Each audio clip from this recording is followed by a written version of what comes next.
So as you may know by now, the Sony FX30 is one of the best and most versatile cinema line cameras out there on the market today, made by Sony. And I love this camera as my B camera and sometimes as my A camera, just because of the versatility, the way it feels, the dual base ISOs.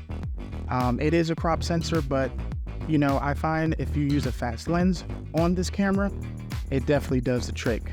So today I want to share with you my compact FX30 rig and just go over some of the parts that I use on this particular body, just to get the most out of it as far as functionality and everything. Hey guys, welcome back to the channel. Neil here, and I thank you for coming back and taking a look at this video. If you're new here, please consider sticking around if you would. And if you find any value in this video, please give it a thumbs up. I would greatly appreciate it. So this is the Sony FX30. I'm sure you've heard of it by now. And it is a really good entry-level cinema line camera.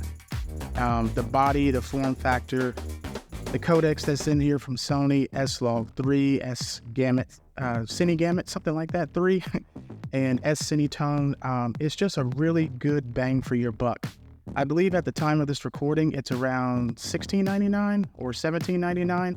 I've even seen these used for around $1,400 to $1,500. This thing is built like a tank. It is the exact same form factor as the FX3. The only difference is these thread holes are black instead of the gray on the FX3. Other than that, at first glance or a quick glance, you really couldn't tell them apart. Besides the fact that this is a crop sensor body versus the FX3, which is full frame. That's what I really like about the FX3. I can't get my hands on one of those right now, budget-wise, but I would love to have that low light capability. Speaking of capabilities of light, this has a dual base ISO of 800 and 2500 in S-Log3. And 2500 is not a lot, especially when you're in Cine EI mode, but I use fast lenses on it, like in particular this Sigma 50 1.4 lens, and it does pretty well in low light. I mean, obviously in really dark conditions, it doesn't do fantastically as, say, a full frame camera, or in particular its bigger brother FX3, but it does pretty well. I would love to have that 12,800 ISO, but unfortunately, obviously, it's not in this camera.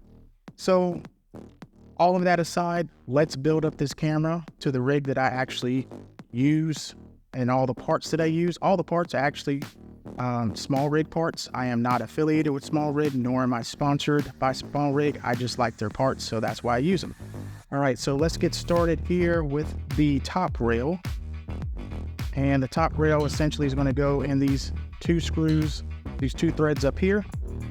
And that's going to allow me to go ahead and put a top handle on that, which we'll take a look at here in just a second. And this stuff goes on fairly quickly. I may be a little bit slow with it, but it does go on pretty quickly. So there we go. Got that on there, nice and secure. Next thing we're gonna do is put on the Smallrig cage.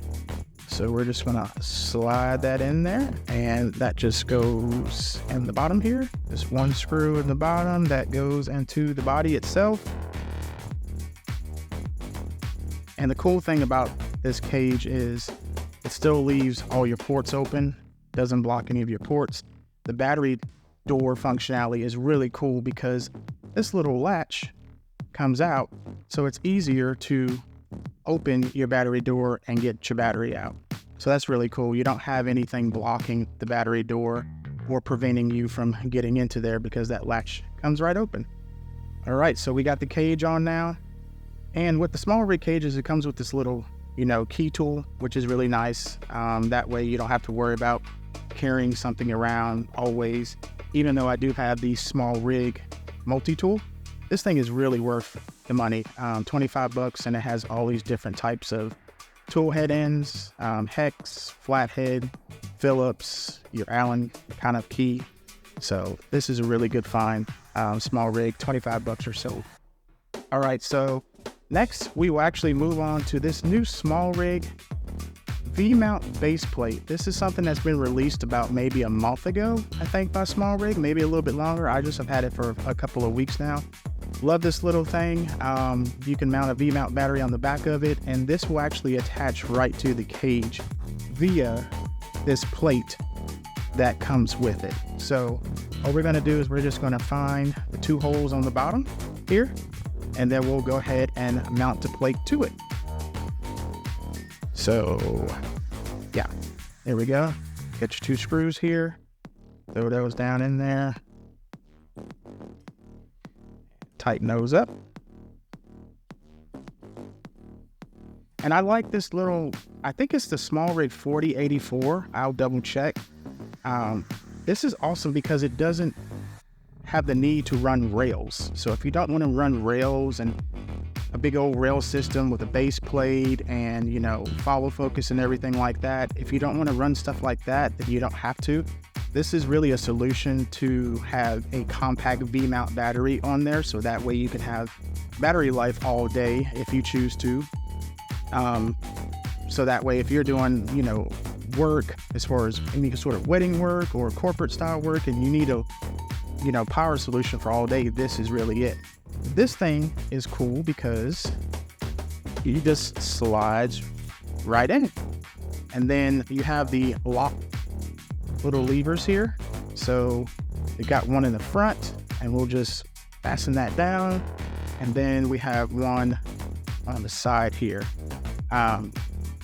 So once that's unlocked, you can actually move this back and forth, which is nice because that way, if you want to tilt this down for a sec or permanently, you can flip out your screen and you can go ahead and tilt that back up. So you still have access to your screen if you need it. So that way, you know, if you don't have a monitor to put on top, you definitely still have access to your screen. So for now, I am going to flip it back in and just put that on up. And I like just putting it right against there because I have an external monitor, so I don't really need to see the screen. Just initially for my settings, I can do that, but I'll slide it back just a hair. Okay, there you go. And then we just tighten that down. So next up, we've got the Smallrig handle, and this is just a NATO style handle. So we can just literally slide that on and just tighten it up. And then we're good to go there. So next things next, let's go ahead and just slap the battery on there. Here's the FX Lion Nano 1 battery. It's a smaller battery. I wish I would have got a bigger size, and I will get a bigger size, probably the 99 watt hour one. This one is the 50. They're kind of pricey, but the thing I like about it is it has USB-C and it has USB, and then it also has a D-tap port that I will use to power my monitor on top.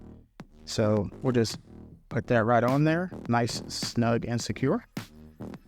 And then up next, we have the Smallrig monitor mount. This one is the hot shoe mount. I didn't go with the Ari style pin.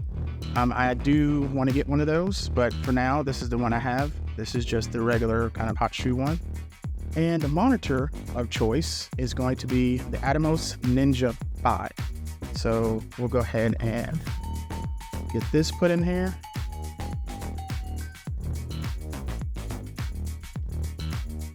And just make sure that's snug. Can't tell you how many times I've not tightened this down all the way and almost had my monitor fly off. So, and then we can just adjust that. That's what I like about this one. You can adjust it kind of at any angle that you want. And then what we'll do, we'll actually use this Smallrig tool here. And like I said, just make sure you tighten this thing up so that way your monitor doesn't go flying. And we'll tighten up here on the top. And that's nice and secure. And then you still have the functionality to move it up and down as you will. So I like leaving it down just for now because when it's on a tripod, it's good down. And sometimes I pull it up just depending on the angle that I have to be at. So one of the last few things, And I'm going to show you how I power the monitor from this V mount as well as power the camera, because this does actually have enough voltage to power delivery to the FX30 camera. So basically, I'm going to use the Smallrig matte box here. And this matte box is really good, really functional for basically if you're outdoors and you have a lot of bright light and sun flares and stuff like that, this would be good for it. Actually, before I put this on, it's always important, especially talking about shooting outdoors, if we have a ND filter. And the ND filter of choice today is the Freewell Variable ND Mist Edition. I like this filter. It gives really, really nice creamy highlights and tones. And I don't see hardly any color shifting with it. So I like it. And this is the 82mm filter. And the adapter that's on here for the matte box is a 95mm adapter. So, and actually I have that on crooked. We'll straighten that out. There we go. And it's still really easy to get to the ND filter and adjust it. And I'll put my fingerprints on it first. So yeah, that's a good little addition to have. Obviously, this can accept the square filters that you put, and then basically go right inside of here and then go over inside the matte box. Those are cool, but they're expensive. And honestly, I'd rather be able to just change my stops. 2 to 5 is what this ND filter is on the fly, because that way I don't have to keep swapping out filters and stuff like that depending on the lighting conditions. So lastly, just a little mic that I have. Like I said, guys, I do a lot of running gun stuff, wedding stuff. So I'm just going to use this little Rode Video Mic Go as a mic just for scratch audio, because it will actually give me better audio than the internal mic would. So, all right, there we go. Pretty much. That's the rig built out. Really compact, really nice. I don't use typically a side handle just because I feel like it allows the camera to go back and forth this way. I'd rather just cradle the camera and hold the camera, or either hold it up here from the handle and then just hold it underneath the bottom. That's just my preferred style of shooting. I feel like there's too much wobble with a handle that's coming out to this way. But basically, you know, I like the way this is set up. It's compact. Now, you don't need the matte box if you don't necessarily want to. I just find it useful in sunny conditions, to where if you want to get rid of some sun flare, this definitely helps. And then, you know, everything else is just pretty much what you need to, you know, be functional. You got your V-mount battery. You can do something small like this, or a 99 watt-hour mini V-mount, which will give you pretty much all-day power. I find out of this, when I'm powering the Ninja 5 and the camera, I can get usually about 3.5 hours between the two. But it keeps my Sony battery, if it's charged 100%, it keeps it at 100% pretty much. I don't lose hardly anything. Mostly the Ninja takes a lot of power because of the recording capability of it. But I do love the Ninja so much, especially at weddings, because 1 terabyte SSD drive, $50, you know, V60 cards are actually, you know, not too expensive, but the V90 cards are expensive. But the cool thing about, you know, the Atomos is that you can record in 3 different flavors of ProRes.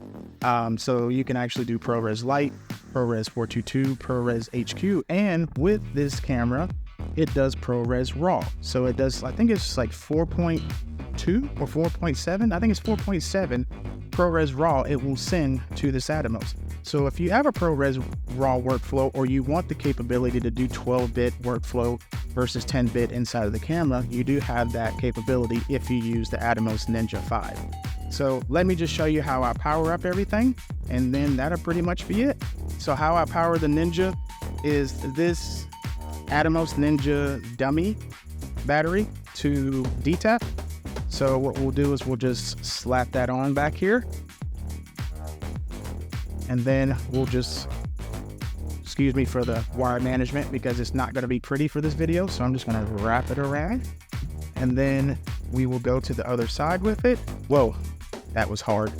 Anyways, There you go. You plug it right into there, and what we'll do is we'll just power it on, and that way you have power running directly to your Atomos Ninja. And the awesome thing about that is that you don't have to put this big, heavy NPF battery on the back. And then you really don't have to worry about swapping. Now, I would recommend if you have, one of these, if you want to just have some of these NPF style, you can do 570, 770, or 970 batteries. This is the 970 battery. You can pick a couple of these up for like $30. It is beneficial just to have them for backup because you always want to have power on standby. But yeah, that's how that goes. And then I just use a simple USB-C cable into the FX Lion battery, and then just plugs into there. So yeah, pretty much besides the HDMI cable, we are good to go. Now, again, guys, forgive me because I am not focused on wire management right now. I'm just showing you all the components. But yeah, that's pretty much it. That's my little compact setup for the Sony, and all the parts will be linked in the description below. This stuff is really affordable from Smallrig. The Atomos Ninja, if you can get one of these, I think it's one of the best monitors / recorders on the market right now. And at $399, it's really a steal. It's a summertime deal that Atomos has going on. Again, you just add, either this dummy to DTAP, which is around $25, or some of these, a pair of these to power it. And they are like 2 for $30 on Amazon. The handle, the top rail, the Smallrig baseplate / V mount, I will list down there. I think that's about $100. And just assorted cables, USB-C cable, HDMI cable, that's around $30-40 itself. But for me, this makes a really nice compact type of rig, something that's not too heavy and something that I can hold every single day, and for long periods of time, especially like during a wedding or something like that. Or if you're just doing corporate style work or any kind of work for that matter.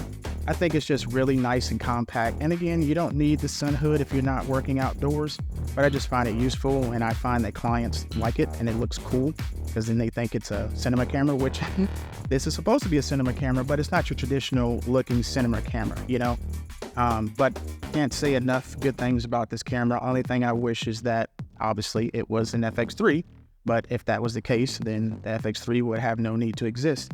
So I'm hoping that'll be my next camera because I use this as my B camera. And if you've seen my previous video, you will know that I use the Sony A7 IV as my main camera.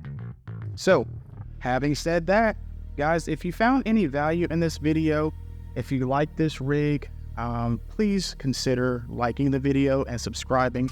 I would greatly appreciate it. I just want to share my passion with you guys and talk about the gear that I use for my filmmaking work and my videography work.